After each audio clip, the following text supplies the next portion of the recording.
அரசின் ஆயுஷ்மான் பாரத் மருத்துவ காப்பீட்டு திட்டம் என்றால் என்ன என்று உங்களுக்கு தெரியுமா? இந்த திட்டத்தை அரசு கொண்டு வந்திருப்பதன் நோக்கம் என்ன என்று இந்த வீடியோவில் பார்க்கலாம். பிரதம மந்திரி மருத்துவ காப்பீட்டு திட்டத்திற்கான தகுதி வரம்புகள் என்னென்ன? ரேஷன் கார்டு இருந்தாலே இந்த திட்டத்தின் அட்டையை எளிதாக பெற முடியுமா? இவைகளை பற்றி சுருக்கமாக பார்ப்போம்.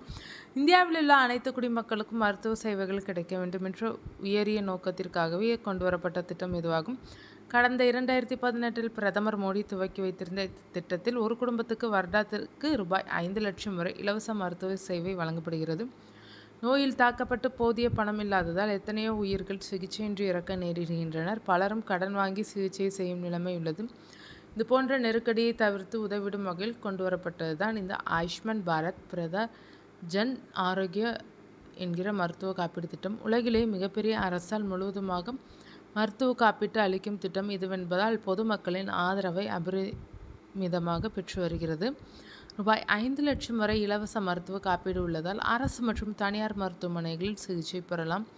இதற்கு எந்த வரம்புகளும் இல்லை. குடும்பத்தின் அளவு, வயது, பாலினம் கிடையாது. மருத்துவமனையிலே தங்கி சிகிச்சை பெறும் நோயாளிகளுக்கு இந்த சலுகை வழங்கப்படுகிறது. முக்கியமாக கேன்சர், சர்க்கரை நோய், நீரிழிவு, இதயம் சம்பந்தப்பட்ட நோய்கள் உட்பட 26 பிரிவுகளில் 1669 மருத்துவ முறைகளுக்கு இந்த திட்டத்தின் கீழ் சிகிச்சைகளை பெற்றுக்கொள்ள முடியும். சமூக ரீதியாகவும் பொருளாதார ரீதியாகவும் பின்தங்கிய பிரிவுகளில் உள்ளவர்கள் மோடி காப்பீடு திட்டத்தின் கீழ் சலுகையை பெற முடியும். கிராமப்புற பகுதிகள் என்றால் ஆதி திராவிடர்கள், பழங்குடியினர், மன்சவர், கூரையுடன் ஒரே ஒரு அறை கொண்ட வீடுகளில் வசிக்கும் குடும்பம், 16 முதல் 59 வயதுக்குட்பட்ட உறுப்பினர் யாரும் இல்லாத குடும்பம், 16 முதல் 59 வயதிற்குட்பட்ட ஆண் உறுப்பினர் யாருமற்ற குடும்பம், உடல் ஊனமுற்றோர், நிலமற்ற குடும்பங்கள் மற்றும் தினக்கூலி செய்பவர்கள் இதனை பலனை பெற முடியும். இதுவே நகர்ப்புற பகுதிகள் என்றால் பிச்சை எடுப்பவர்கள், குப்பை சேகரிப்பாளர், வீட்டு வேலை செய்பவர், செருப்பு தைப்பவர், பிளம்பர், கட்டுமான தொழிலாளர், கொத்தனார், வெல்டர், பாதுகாப்பு காவலர், துப்புரவு பணியாளர், சுகாதார பணியாளர், கைவினை தொழிலாளர், தையல்காரர், ஓட்டுநர், போக்குவரத்து பணியாளர், நடத்துனர், வண்டி இழுப்பவர்கள், டிரைவர்களுக்கு உதவியாளர், சிறு நிறுவனங்களில் பணிபுரிபவர்கள், மெக்கானிக், எலக்ட்ரிஷியன் போன்றோர் அடக்கம்.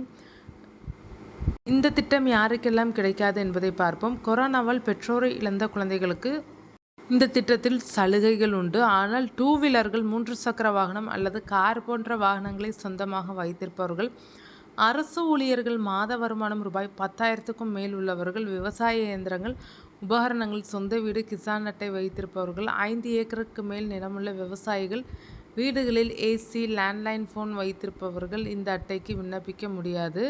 ரேஷன் கார்டு இருந்தாலே போதும். ஆன்லைனிலே இந்த ஆயுஷ்மான் கார்டை பெற முடியும். இதற்கு உங்களது செல்போன் நம்பருடன் ஆதார் கார்டையும் இணைத்திருக்க வேண்டும்.